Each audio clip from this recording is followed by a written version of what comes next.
Hello everyone, आज हम बात करने वाले हैं एक न्यूज़ के बारे में जिसकी हेडिंग है कि retail investors bear the Brunt of market crash, global funds listed. ये बिजनेस स्टैंडर्ड की न्यूज़ है। इसमें बताया है कि जो मार्केट क्रैश अभी रिसेंट का हुआ उसमें सबसे ज़्यादा रिटेल इन्वेस्टर हर्ट हुआ है और एफआईआई जिनको हम ग्लोबल फंड्स भी बोलते हैं वो सबसे कम हर्ट हुए हैं। तो हम निफ्टी 50 का चार्ट देखते हैं। तो ये है हमारा चार्ट 1 ईयर का, और 1 ईयर के चार्ट में हमें देखने को मिलता है कि निफ्टी 50 ने अक्टूबर 2024 के अराउंड 26,000 का पीक बनाया था, 26,000 के अराउंड। उससे पहले अगर अप्रैल की बात करें तो 22,000 के 22,000 के अराउंड था रफली, फिर 26,000 तक गया और आगे ना 22,000 के अराउंड पहुंच चुका है। तो मतलब 4,000 का अप लिया, फिर 4,000 का डाउन लिया। ठीक है, इस पूरे दौरान जो डाउन आया मार्केट, इस दौरान किसको सबसे ज़्यादा नुकसान हुआ है? वो रिटेल इन्वेस्टर्स है। आइए आके जानते हैं कि क्या कारण थे और किस तरीके से हम अपने आप को बचा सकते हैं कि हम ये गलती ना करें। सबसे पहले ये बता रहा है कि जिन शेयर्स में 20% से ज़्यादा रिटेल इन्वेस्टर्स का होल्ड था, ठीक है, अगर स्टॉक शेयर होल्डिंग पैटर्न को देखें और अगर रिटेल इन्वेस्टर 20% से ज़्यादा होल्ड किया हुआ है, वो स्टॉक्स जो है 45% गिरे अपने 52 वीक के हाई से। जबकि वो स्टॉक्स जिनमें डीआईआई का होल्डिंग 20% से ज़्यादा था वो 34% गिरे। जबकि वो स्टॉक्स जिनमें ग्लोबल फंड्स या एफआईआई का शेयर होल्डिंग 20% से ज़्यादा था वो 29% गिरे। सिमिलरली मार्केट कैप भी रिड्यूस हुआ। जैसे अगर कोई शेयर गिरता है तो मार्केट कैप भी घटता है।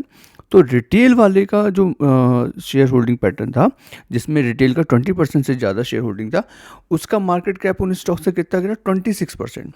जबकि जिनमें डीआईए का 20% से ज़्यादा होल्डिंग था, उनका मार्केट कैप कितना कम हुआ? 15.1%। जबकि वो शेयर्स जिनमें एफआईआई का शेयर होल्डिंग पैटर्न 20% से ज़्यादा था, उनका मार्केट कैप कितना कम हुआ? 15.2%। मतलब रिटेल इन्वेस्टर दोनों तरफ से मारा गया। मार्केट कैप भी कम हुआ उस स्टॉक्स का और वो स्टॉक गिरा भी बहुत ज़्यादा। ठीक है, तो ज़्यादा गिरा, जाहिर सी बात है मार्केट कैप भी कम होगा। ठीक है, लेकिन डी आई एफ आई वाले गिरे 34%, 29%, बट फिर भी उनका मार्केट कैप 15% के अराउंड ही कम हुआ। ठीक है, यहाँ पर भी रिटेल इन्वेस्टर को लॉस हुआ। सेकेंड हम देखें कि इससे ये पता क्या चला कि शेयर होल्डिंग पैटर्न बहुत इंपॉर्टेंट फैक्टर प्ले करता है। अगर हम किसी भी पर्टिकुलर शेयर में या स्टॉक में इन्वेस्ट करने वाले हैं तो हमें हमेशा ऑब्जर्व करना चाहिए कि उसका शेयर होल्डिंग पैटर्न क्या है। दूसरा, जब लॉस बढ़ने लगते हैं, जब फॉर एग्जांपल कोई स्टॉक गिरने लगता है तो पैनिक सेलिंग भी होती है। और पैनिक सेलिंग कब ज़्यादा होगी? जब रिटेल इन्वेस्टर उसमें बहुत ज़्यादा होल्डिंग किया हुआ है। क्योंकि अगर कोई इंस्टीट्यूशन है उसमें इन्वेस्ट नहीं किया हुआ ज़्यादा, तो वो स्टेप इन भी नहीं करते। मतलब अगर बहुत ज़्यादा गिरता है तो उसको होल्ड अप करने के लिए वो इन्वेस्ट भी नहीं करते हैं ताकि वो गिरने से बच जाए, क्योंकि उनका स्टेक होल्डिंग कम होता है। इसलिए जिसमें रिटेल का इन्वेस्टमेंट ज़्यादा है वो रिस्की हो जाते हैं बहुत ज़्यादा। सेकंड, हम इसमें एक और चीज़ देखें कि ये ऐसा क्यों होता है कि इस तरीके के स्टॉक्स में लोग इन्वेस्ट करते हैं, इसके क्या रीज़न हो सकते हैं। तो सबसे पहले लेकिन हम देखते हैं, इससे पहले शेयर होल्डिंग पैटर्न को कैसे चेक कर सकते हैं। सपोज़ एक स्क्रीनर मैंने खोला, स्क्रीनर पे मैंने डिलीवरी को सर्च किया और यहाँ से मैं जा सकता हूँ नीचे इसके शेयर होल्डिंग पैटर्न की ओर। तो देखो, शेयर होल्डिंग पैटर्न ये दिखा रहा है। ईयरली भी देख सकते हैं हम और क्वार्टरली भी देख सकते हैं। सो लेट्स से हम क्वार्टरली ऑब्जर्व करने की कोशिश करते हैं। तो पिछले जून 2022 से दिखा रहा है कि एफआई की शेयर होल्डिंग पैटर्न अचानक से जून से लेकर सितंबर के क्वार्टर में बहुत ज़्यादा इंक्रीज हुई। ठीक है, पब्लिक की बहुत ज़्यादा तेज़ी में रिड्यूस हुई, 85 से 18% हुई। देन उसके बाद 69, 65, 62, 61, मतलब फिर अचानक से यहाँ पर बहुत रिड्यूस हुई जून 2024 से सितंबर 2024 तक। यहाँ पर किसने एक्सचेंज किया? रिटेल ने नहीं किया, डीआईआई ने एक्सचेंज किया। ओके, आफ्टर दैट 55 से 53, ये यहाँ 28 की 28 ही है और रिटेल का 1% बढ़ा। ये हमें पैटर्न शो कर रहा है कि एफआई की शेयर होल्डिंग कितनी है। एफआई की शेयर होल्डिंग इसमें देखो क्लियरली 20% से ज़्यादा है, डीआईआई की शेयर होल्डिंग 20% ज़्यादा है। मतलब दोनों ही केस में एफआई डीआई की शेयर होल्डिंग इसमें काफ़ी अच्छी है। ठीक है, ये हमें एक ऑब्जर्व करने को ट्रेंड मिला।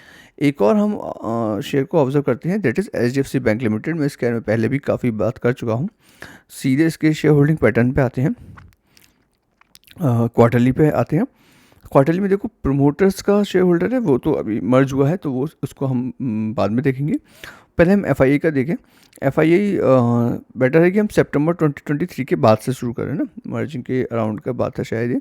52%, 52 से 47 हुआ, 47 से 48, फिर 49। एंड सिमिलरली डी भी 30 से 33 गए, 35 गए और 34 पे आ गए। पब्लिक भी जो है वो 17% से 18 भी गई और 16 के अराउंड आ गई। मतलब इसमें आप देखोगे डी का एफ का कितना ज़्यादा होल्डिंग है। अगर इतनी ज़्यादा होल्डिंग है तो हम इसके चार्ट को भी ऑब्जर्व करते हैं, और इसका चार्ट हमें एक साल का चार्ट जो हम देखें अगर HDFC का, तो ये बताता है कि 1500 के अराउंड था, बढ़ते बढ़ते यहाँ कहाँ तक पहुँचा, 1800 के अराउंड और फिर 1700 के अराउंड। मतलब थोड़ा बड़ा 300 रुपये फिर गिरा, इतना बहुत भयानक चेंज नहीं आया राइट ना। अगर देखा जाए तो जो मार्केट ने रैली लिया 22,000 से 26,000, उसमें HDFC का शेयर नहीं बढ़ा, लेकिन जब मार्केट गिरा तो ये करेक्ट भी बहुत नहीं हुआ। ठीक है, मतलब जो वेल्थ थी वो डिस्ट्रॉय नहीं हुई। अगर बहुत ज़्यादा वेल्थ बनी नहीं तो वेल्थ डिस्ट्रॉय भी नहीं हुई है। आपके जो पैसे थे वो पैसे इंटैक्ट रहे। ठीक है, एक अच्छा पैटर्न है। अगर हम इसकी बात करें डिलीवरी की और 1 ईयर का रिटर्न, 1 ईयर के चार्ट पे देखें हम, तो 1 ईयर के चार्ट पे हमको देखने को मिलता है कि मार्च 22 के अराउंड ये 450 के अराउंड था, फिर एक सडन ड्रॉप आया और 400 के अराउंड ये घूमने लगा, फिर जो मार्केट फेल हुआ और फिर अगेन गिरते गिरते 250 के पैटर्न पे आके रुका। ठीक है, ये बताता है कि इसमें कितना ज़्यादा लॉस हुआ होगा, जबकि HDFC में नहीं हुआ। जिसकी मैं बात करूँ इस तरीके से, फॉर एग्जांपल किसी ने 4.5 पर एंटर किया, किसी ने पिछले साल एंटर या पिछले कभी भी एंटर किया होगा, तो वो अभी लॉस में ही बैठा होगा। तो हमें शेयर होल्डिंग पैटर्न जरूर ऑब्जर्व करना है। दूसरा, अब इसमें और क्या देखते हैं हम, इसमें एक और हमें न्यूज़ में एक चीज़ और ऑब्जर्व करने वाली है कि जो स्मॉल कैप कैटेगरी है उसमें रिटेल इन्वेस्टर कितना है राइट नाउ। उसमें रिटेल इन्वेस्टर 26.56% है। ठीक है, और FII कितना है 21.36 एंड DII कितना है 24.95। मतलब रिटेल सबसे हाईएस्ट होल्डिंग किया हुआ है 26.56% स्मॉल कैप की कैटेगरी में। ठीक है, जबकि हम अगर लार्ज कैप को देखें तो लार्ज कैप में सबसे ज़्यादा जो होल्ड वो सब रिटेल इन्वेस्टर बहुत कम होल्ड किया है, 12.25% किया हुआ है। ठीक है, और DIA FIA जो है वो 35% से ज़्यादा किए हुए हैं।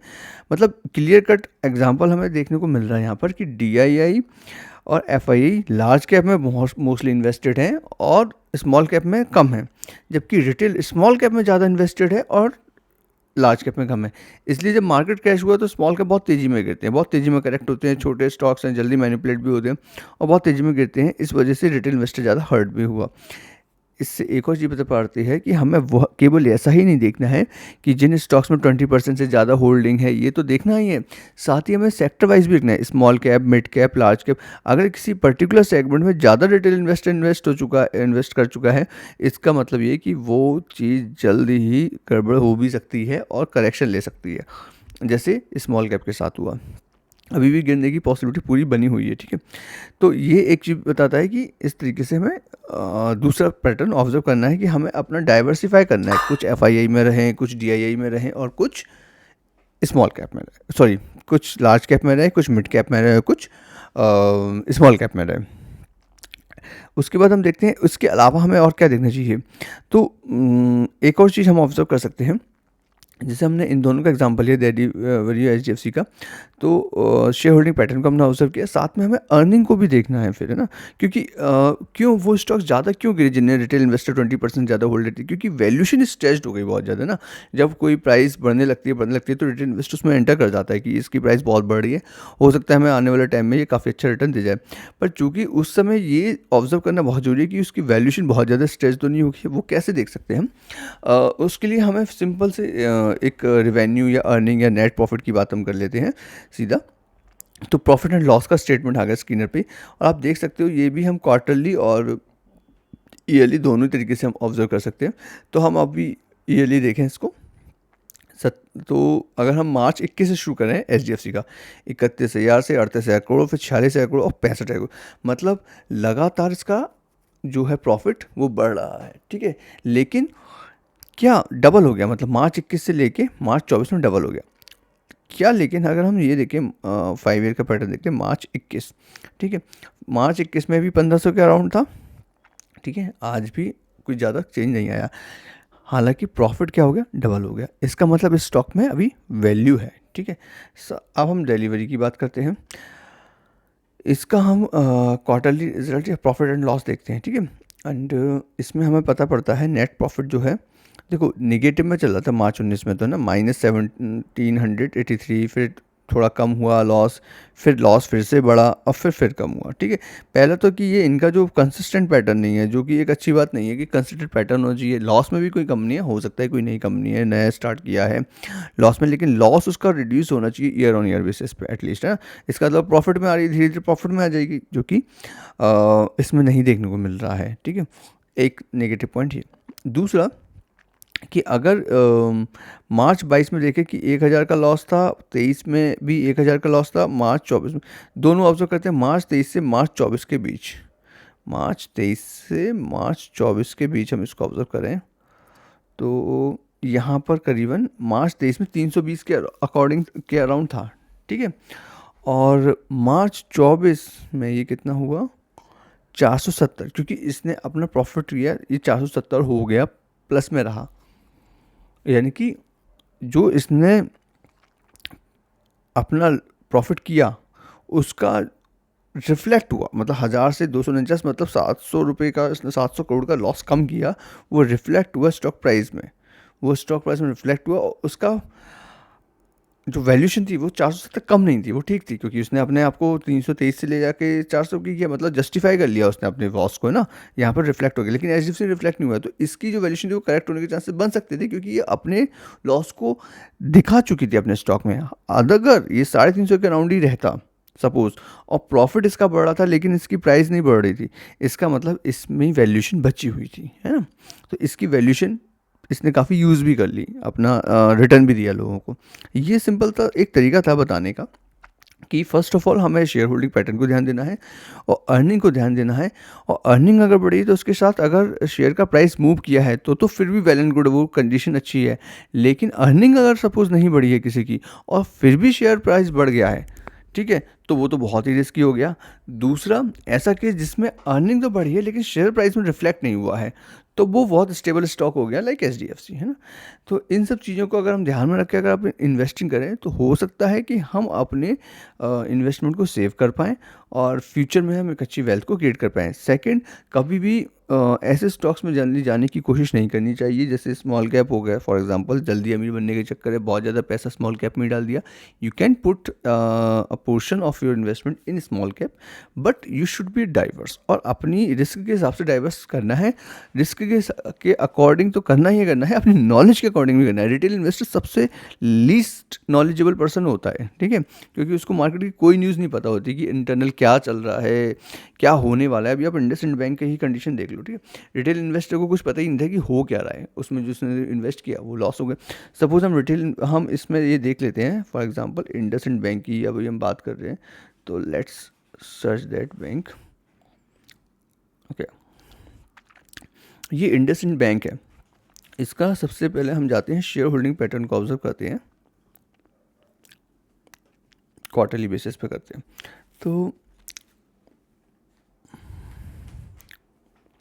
यहाँ ये ऑब्जर्व करिए, हम करते हैं सपोज़ मार्च 24 से ही कर लेते हैं, पिछले साल से कर लेते हैं।